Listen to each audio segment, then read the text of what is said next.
Hi, everybody. Welcome to the 10,000 Club. Do we have a treat for you? We are going to talk about writing strong offers.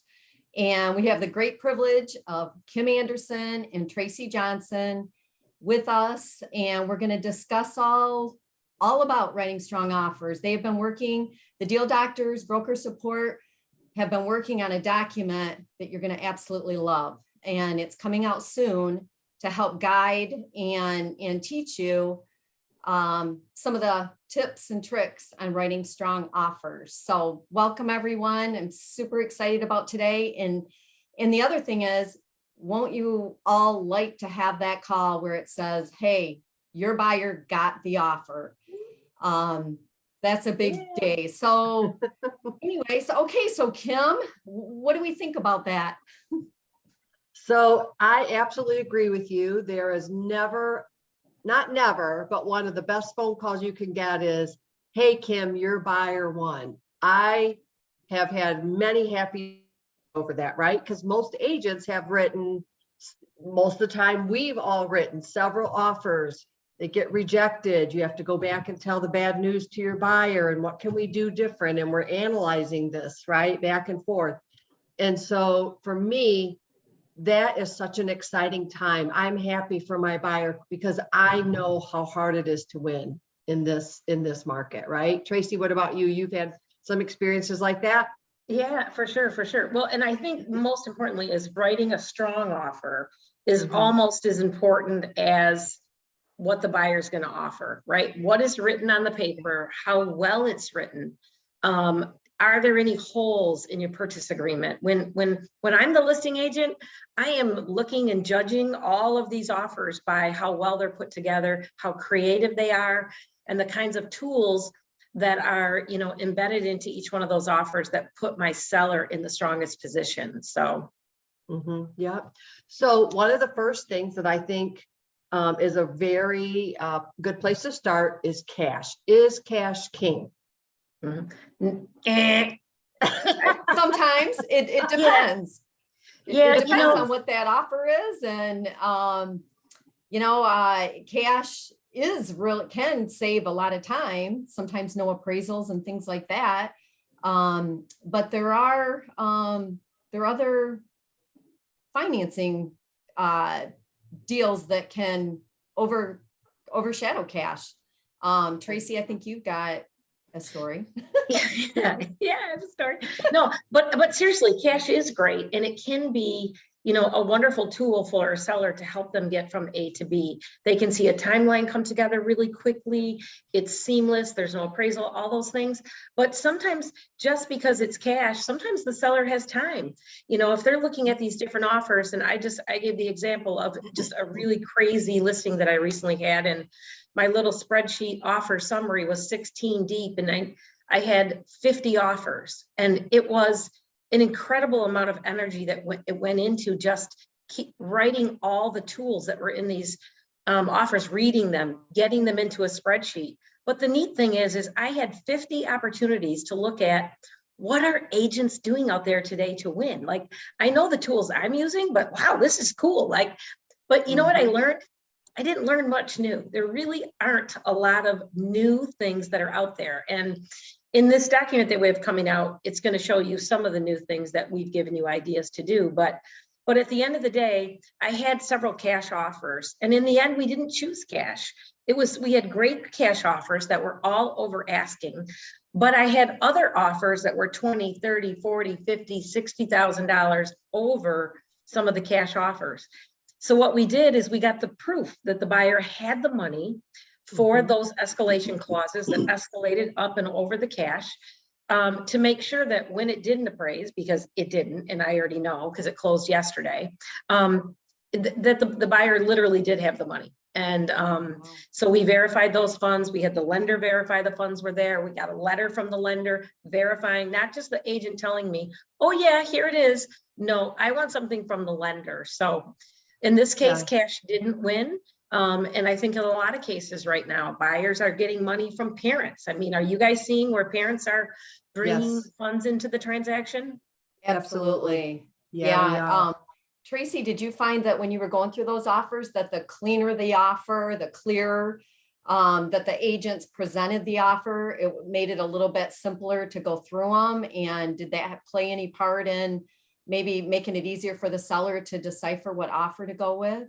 Well, I'll be honest with you, it was the whole thing was just pretty overwhelming just in general. So we had to really just work hard getting the information out of those purchase agreements and into my template that I use. And the hard thing is that I'm an agent in Southeast Michigan, and every broker has their own purchase agreement. Every broker. So you literally have to read every single one. So I appreciate the agents that give a breakdown of their offer. That makes you look like a pro. That helps me, but I take what they've written, I put it into my spreadsheet, but then I still have to go through to verify that what they told me on their cover sheet matches literally what they wrote in the purchase agreement. Yep. And I do the same thing as well. I have a spreadsheet and I offer and put it into the spreadsheet. And when you get up to 40, 50 offers, it can be tedious, but that's our job, right? And one thing that Tracy and, well, I think Cindy, you mentioned it, is I've had offers where the agent tried to be too creative and I was confused. Yeah. So it's good to be Overwhelming. creative. It was overwhelming and I couldn't figure out. Yeah. I call it real estate gymnastics. And I love sometimes that. there's just one too many flips for me. You'll lose me in that quarter triple or triple spin or whatever it is. You just lose me in that. And so I think the simpler we make it, the better. And also I think that, you know, sometimes, like Tracy said, a stronger offer can be conventional if we have time. If it's going to net my seller another $20,000 or $30,000 and you have a strong credit rating, you can beat cash, right? You can beat that out there. It's a lot of money to leave on the table. What's the one thing we're going to be looking for though in that offer?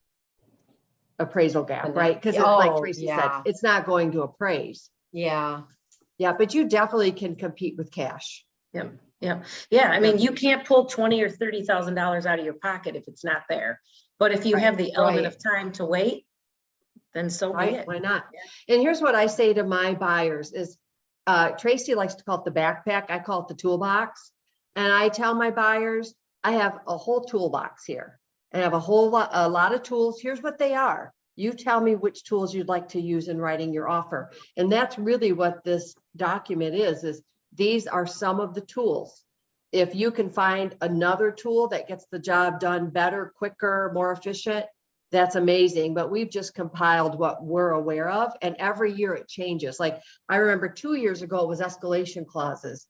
Then last year was we had appraisal gaps, but then last year appraisal gap was everything. So it'll be interesting to see what might come to the table this year. And here's something Don Phelan said to me, and I took it to heart. He said, you know, we always think that when we negotiate, we need to negotiate in the best interest of our buyer. That's true. And sometimes we have thought that getting them the best price and terms are the best win for them, but actually in today's market, to win, and sometimes that isn't the best terms, right? Not in this market. Right. And I had to wrap my head around that a little bit, but it was like, you're right, Don, you know, winning isn't getting you $5,000 off. Winning is hearing the words you won. And what does that take, right? What does it take to do that? So, and I tell my buyers that I wish I could get you a really great price and really great terms, but my job is to help you win, and you let me know which tools you'd like me to use. And I like that, Kim, because you're explaining it to the buyers right up front. And that's important. So they know their options and they can make the choice on what options they're comfortable with and not comfortable with. Yes. And when I meet with the buyer, I always set all the expectations in a positive way. I want to keep them hopeful. I want to ask them what's your dream home? But honestly, I don't go too far into the dream home because I'm not sure I can get it for them. Honestly, how far do you go, Tracy? I ask, but I don't set the expectation. I set the expectation of, if you want a fence, if I found you the dream home and you could put in a fence, could you do that? Right? Because I may not find you the dream home, the fence, and the win. It depends on the buyer, and it depends on their financing, some of those things. Like right now, my team has a VA buyer. And, you know, they're approved up to 325 or 350,000, and they want to look at $350,000 houses, and they want to look at $325,000 houses. But guess what? It is really hard to win. It's really hard for them to find even something that they like. And we're really trying to find houses that have been on the market 10, 14, 20 Yep. days, because Yes. 30 hardly exists. But if it didn't sell in the first 10 days, maybe this is one that we could win on, you know? And Yes. that's the Yep. hard part. Like, how do you tell a buyer, yeah, you're not winning? No, you're Right. not. You're competing against cash, and you're competing against, you know, an FHA is going to win before the VA, you know, I mean, how do you say this? So you basically, you want to set them up for success, but you want to be honest with them. You want to explain to them, these folks, I helped them buy a house 4 years ago, and they wanted to capitalize on all the gain that they had made in 4 years, get the VA certificate removed, move into an apartment for 6 months, and then jump back in again. Well, I said, let's remember what we went through 4 years ago and how difficult that was. Now, fast forward 4 years later, I've been sending them statistics and things to really, like, I don't care how much you try to tell people how competitive it is. It's really hard for them to experience until they lose consistently. And then you're like, okay, now let's move down in our price point a little bit, so we've got some capital to help you win. Yeah, Right. and I think they have to experience it, you know, you be positive with them, and then yeah, it'd be great to win on the first one, but if you don't, they kind of get an idea. Hey, you know, this is what happened, especially when you show them a house and the house ends up having 20 offers Yep. within 2 days. You know, Yep. they get an idea. You can see the statistics and all that, but once you experience it, that's Yeah. why we're here to help them win. Yeah. The nice part about this document that we put together, Writing Strong Offers, is we broke it down for you by categories. So if you're looking for information on cash offers, one of them is called the highest net. How to write an offer showing the seller, hey, I'm going to help your seller get the highest net that they can. Choose my offer because it has a few things that help your seller, right? Financing. The financing one was a good one, though. Just, you know, we were talking before we began about buyers that maybe aren't 20% down. Like, how can your lender help you? Yep. And I think lending is a really big positive. If you have a lender that's local versus a lender that's sitting out. I remember doing loans over the years that I tried to get a hold of somebody, and they're sitting out in Arizona, they're sitting out in California. And the time difference, the biggest thing is the personal relationship. I want a lender that I can walk into your office and sit at your desk and say, hey, what's going on? If I need to, especially if we run into a challenge, right? That's why we really recommend you having lender partners that you know and that you work with. So that's number one, is knowing your lender. I feel like personally, if I put a local lender's name that's known versus a lender off the internet that's not known, I feel like that's one more positive in my toolbox. Do you both agree? I totally agree. And if you're competing against cash and that, you want to have a lender that's well-known locally, because in most cases that seller's familiar with them. Right. Yeah. I like it when I love it. I always have the lender that I work with, I always have him call the seller's agent. And I'll try to describe to them the relationship I've had with this person, how I met them organically through a buyer of mine.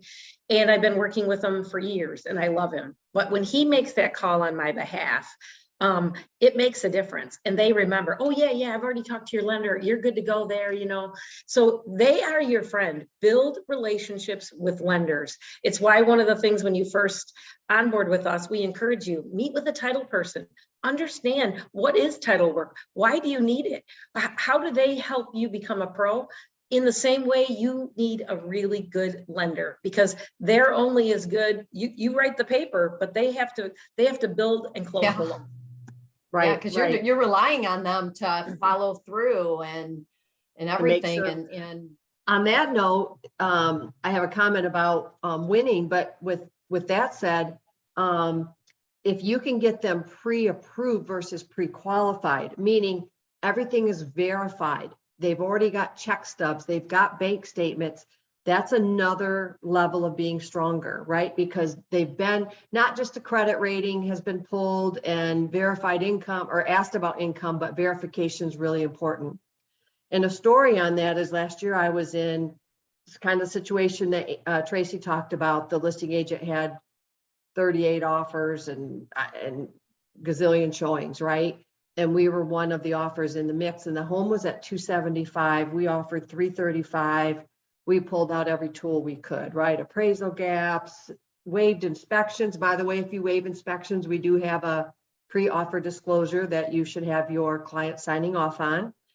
But it came right down to it, and the lender called the agent, and that agent was really overwhelmed, right? And running numbers and spreadsheets, and when you have that many offers going, and our lender called in the midst of that, and it was a very close run, and she chose my buyer. So that's a win for us. And that home, it was listed at 275. We're at 335 on this home with a $30,000 appraisal guarantee. And we were still competing. You would think I'd have it right in the bag, right? Still competing. So that lender is definitely your friend for sure. Yeah. And also I was thinking about when you have those buyers that are conventional 3%. So they're conventional, it's conventional guidelines. There's no FHA appraisal, but I'll a lot of times look at those offers and I can see, okay, I got a 3%, 5%, 20%. Conventional buyers, which one's got the most amount of money? And I've had buyers agents call me to say, hey, Tracy, you're going to see that my buyer's 5%. And I just want you to know they have missed out on 10 houses. So we really could be 20% down buyers, but we need to be 5% because we know we need this cash to compete, maybe for appraisal guarantee, whatever it's going to be. So literally, we literally chose one of those offers. We had the proof of the cash. They wrote a really strong offer. It was beautiful. They were 5%. I think these guys were 5%, but we chose them because it was a safe offer for my seller that netted them the most amount of money at the closing table. And I do that like too, you said, Tracy. communication. I do that too. And I'll say, I have a 20% down, but we've chosen to go to 10. So we can take the other 10% and give to your seller as a guarantee. And it's really important to choose that out. And the other thing that's really important is when I send that offer, I show proof of funds for the earnest money and for the appraisal gap. I show it all. I want them to see that money's in the account. I want to do everything I can to show that my buyer is your best pick. Right. I like that. I like that, Kim. I've not done that before, but that's really good advice. Give them the proof up front. I do. And if there's closing costs, I give the whole thing. I want you to know the money's sitting here. If you need a larger earnest money down to make you feel safe, which brings us also to, it's really important to ask the listing agent, what does your seller want? I want to write you the cleanest offer. I want you to be able to just sign the box. I'm putting that into their mind, right? I want you to be able to sign, no changes. How can I write this for you? Right. I think that's really important. One of the offers that I accepted last year, my seller did, was that agent who was confident, and she had that conversation with me, and I was so impressed. I'm like, I'm doing that, right? I'm gonna assume the sale. I'm gonna ask you, what do you want? I'm gonna write what you want, so you can just sign our offer. I loved it. It really made an impression on me. Yeah. And there's a whole backstory to what's happening when these offers come in. You have all these people, all these buyers and their agents and all this emotion, right? There is so much going on that we don't even know about. We're getting the phone calls, but that's only one piece of it. So when the offers start to come in, now the phone starts ringing again, because now everyone wants to know, you had a deadline. What's happening? Did I get chose? Blah, blah, blah. Just keep, the energy. So when you don't include what the seller's agent needs in your offer, and it's not done well, it delays things. Like, for example, the one I gave you, Kim and Cindy at the beginning, that I had to call to verify that they had all these funds. Well, that took time. It took a lot of time for them to get me the information I needed, for the lender to verify it. In the meantime, the phone is ringing. People they're angry. Can I change my offer? Is it too late? And it's like, if all of that came in with the offer, when it came, it would have been a very easy decision for my seller. And it would have been a seamless position I would have put them in. And then I could have let the public know, hey, we've chosen an offer. So Yeah. I love the idea of putting the proof of the cash with these big escalations in the offer when we send it. I always write, I'll call my inspector, hey, he keeps a secret spot for me. How about Tuesday? You got a secret spot, and we'll write that in the purchase agreement. Inspections are already scheduled. So guess what? The seller can now see the whole timeline coming together when they get your offer. Like, okay, well, today's Sunday. If we sign this on Monday, they have inspections scheduled for Tuesday. They can see it. We want to help them see the closing table. And you put your buyer in the best position to win. I mean, you do. You put your buyer in the best position to win. I like that. My inspector, one of them that I use, they always have spots that aren't on the internet, so they are secret, but I've never written it in. Inspection to be Tuesday, 10 a.m. That's a tip. Yeah. That's a really good tip. Yeah, that's a good one. It's a big topic, right? It's a really big topic. On that topic, one thing I want to point out, very, very courteous to do is let everybody know. Let everybody know. I always write it that didn't win. Thank them. I go into showing time. Yes. And there's a way to check the agents who showed it that wrote offers. And I write a really nice note and say, please tell your buyer, thank you. Tell them don't give up. I hope they win. It was a tough decision. It's so important to have compassion on the other buyer, because guess what? Someday, A, you just want to, but B, you're going to be on the other side, right? Yeah. And you're going to work with that agent again too. So yes. Yeah. You want to have a relationship, a good one. Yeah. What I was gonna point out a couple of unique things that happened on this one past listing, but I got a text video message from one of the agents, and I was like, at first I was like, that's kind of weird, but it's resonated with me because I didn't forget him. So he sends he was like sitting in his car and he's like, hey, Tracy, it's Bob Smith. Just wanted to say, I just left your list. Congratulations. Great listing. I just want to tell you a little bit about my buyer, and we're going to be sending you an offer. And, thanks again.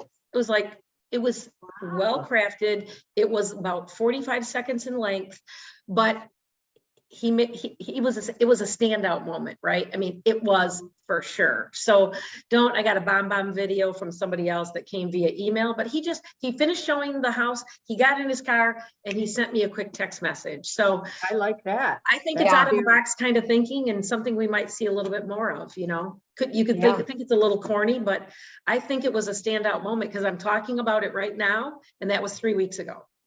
And think about it versus me sending you a text. Now you open it up and you have, and now we're kind of one-on-one instead of just words. I like it. Yeah. I would say he stood out. And like you said, you're talking about him 3 weeks later, right? Yeah, absolutely. What else? So we talked about cash, highest net, financing. Financing. One other thing on financing is if you have a buyer that's 3%, 3.5% VA, VA buyers a lot of times have a lot of money. They just want to take advantage of a program that, quite frankly, they've earned, right? Yes. So one of the things we talked about was, and we put this in under the financing section of writing strong offers, is call the lender with the permission of your buyer. See whether or not you can have their credit score written into the pre-approval letter, so that when the seller gets that and their agent, because the agent's the one offering a lot of advice here, okay? So find these little things when you have a buyer who's not 20% or cash or something. What are ways that they can stand out a little bit? And the other thing is, maybe I'm going to do a video message next time, but I love when I have my VA buyers to explain.